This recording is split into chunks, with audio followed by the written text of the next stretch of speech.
Capital, this is the National News Desk, America's News Now. Thank you for joining us tonight. I'm Dee Gatton, and we begin with Charlie Kirk's alleged killer making his first appearance in court today as the charges against him were announced. Ryan Smith at the live desk with what we are learning about the investigation into the suspected assassin. A lot to unpack tonight. 22-year-old Tyler Robinson now facing multiple charges tonight, including aggravated murder and the assassination of Charlie Kirk. Prosecutors are, in fact, now seeking the death penalty. Now, not only was Robinson's DNA found on a trigger of a rifle used in that shooting, prosecutors today outlining incriminating text messages, a confession, they say, to his roommate, who is also his romantic partner.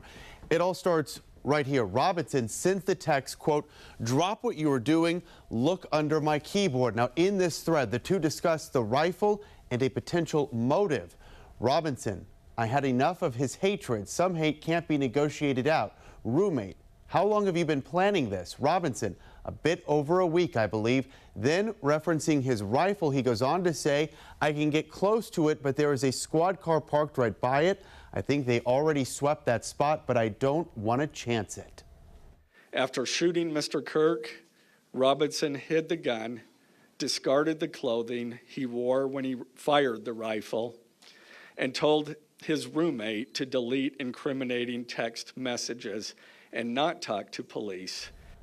Robinson's parents later telling police that after the first images of the suspect were released, the ones you see right here, they agreed it looked just like their son. They had a fear that it could have been him at the time. And when they questioned Tyler, he told them he was at home sick. Meantime, a judge ordered Robinson to stay in custody without bail. From the nation's capital, this is the National News Desk, America's News Now. I'm Dee Gatton, and the suspect in the assassination of Charlie Kirk appeared virtually from the Utah County Jail today. Tyler Robinson is facing these 7 charges, and prosecutors are pursuing the death penalty. Let's go straight to the National News Desk. Brian Schnee in Salt Lake City with us tonight. Brian, any late developments on when or if we may see federal charges? Dee, for the 6th day in a row, all eyes on the state of Utah. As you are very aware of those 7 charges, there is the opportunity for any sort of federal enhancement. However, nothing here on the ground has been confirmed. Jeff Gray, the Utah County attorney who you heard from, saying there is the opportunity after reviewing, quote, evidence and the law from federal agencies. Director Kash Patel, the FBI, was grilled talking about the investigation today. And President Donald Trump also weighing in about the possibility, saying it's not clear whether there will or not be federal charges at this point, in addition to any state charges that he's already facing. Yeah, the DA received that question earlier, didn't provide a concrete answer, but a lot of time spent, Brian, on that text exchange, which was included in the charging documents. Share with us how the DA responded to the alleged interaction between Robinson and a roommate. Well, the DA did take questions today. He was extremely limited with his responses. That included fielding questions about the text messages. When asked directly if they are confession in any way, he replied that the judge will determine if that is the case at a possible trial. But while the DA, Jeff Gray, did take some of those questions into account, he did not elaborate further beyond the 10-page charging document, which he shared publicly today in a court filing. I also noticed during the news conference earlier, the DA didn't really answer if there were any suspects, anything on the ground to indicate the suspect may have had an accomplice. Well, the FBI was grilled today, and they did say that they are investigating others who knew about Robinson's alleged action. And in addition to the text messages Ryan just mentioned, the Washington Post obtaining screenshots of the alleged confession on the platform Discord. The National News Desk, Jeff Harris joining us.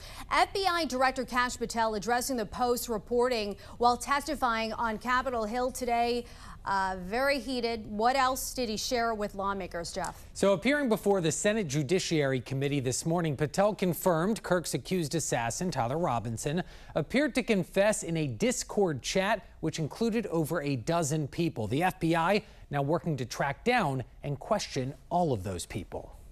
Patel telling lawmakers Tuesday morning there are more than 20 other users in the reported Discord chat involving Robinson. We're also going to be investigating anyone and everyone involved in that Discord chat. Patel confirming the report from the Washington Post that obtained screenshots of what appears to be Robinson confessing to assassinating Kirk in a Discord chat. The messages reading, quote, "Hey guys, I have bad news for you all. And it was me at UVU yesterday. I'm sorry for all of this." The message reportedly being sent Thursday night, about 2 hours before officials said Robinson was in custody. Patel telling Fox News this week they've already contacted and connected with multiple people. There are also lots of family members and friends that have already been spoken to. Information systems expert Rajiv Garg tells us Discord is a messaging platform with over 200 million monthly users. To have a voice or video calls with each other, share text messages, play games. But unlike other messaging platforms, he says Discord allows users more control. Community moderators mostly control privacy and security settings, along with who's invited into communities called servers. Each individual user has a lot of control compared to the platform itself. Aside from Robinson, Discord has been at the center of controversy in the past. Thomas Matthew Crooks, the attempted assassin of President Trump, had an account on the Discord app. And Peyton Gendron, who carried out the 2022 mass shooting in Buffalo, also had a private server on Discord functioning as a diary. Now, Discord says that it has not uncovered evidence that Robinson promoted violence on the platform. Its official policy also stating it does not allow hateful conduct or the use of hate speech. Reporting for the National News Desk, I'm Jeff Harris. I grabbed my rifle still. To be honest, I had hoped to keep this secret till I died of old age.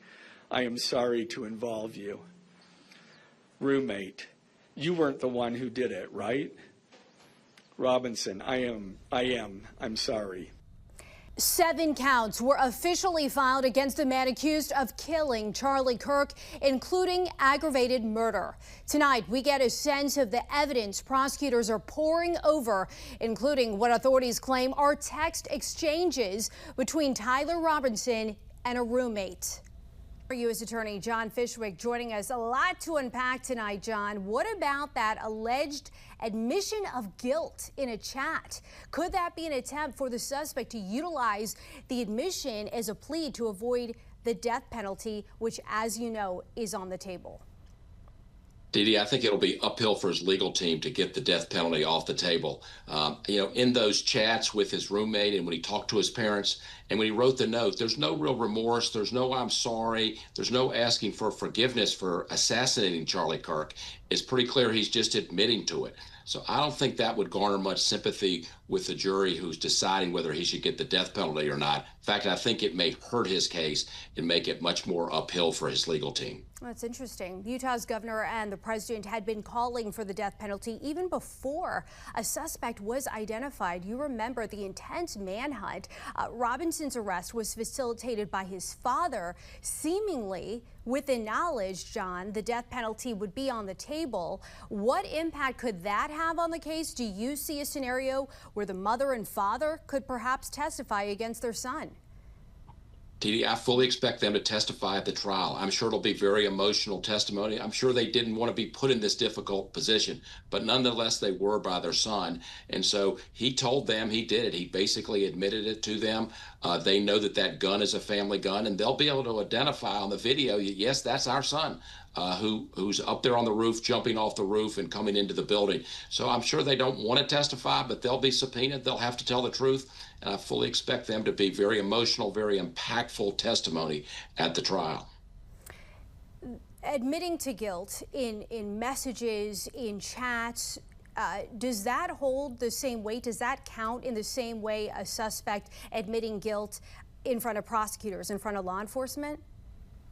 I think it may carry even more weight with the jury. After all, he's very close with his roommate, obviously very close with his parents, or at least has been at some point in his life. Presumably, if you're going to admit to a crime to some people you're very close to, I think a jury's going to think you're telling the truth. So I think it'll be very powerful testimony when they bring that out, that he's admitted to this on a number of occasions to assassinating Charlie Kirk. I mentioned the president a few moments ago. What could federal charges achieve that state charges couldn't? Well, the state is going for the death penalty, and I think they have a really strong chance of having that to be successful.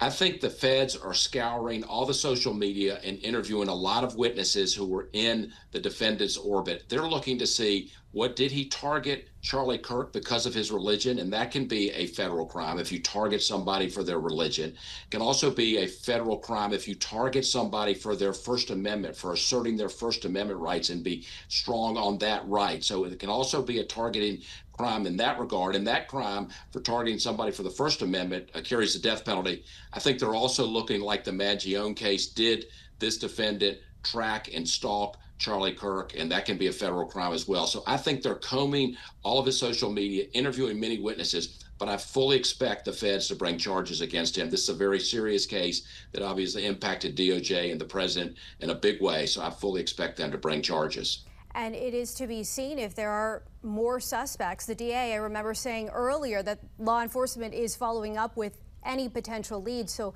we'll see on that. Former U.S. Attorney John Fishwick, as always, thank you for your time. Thank you.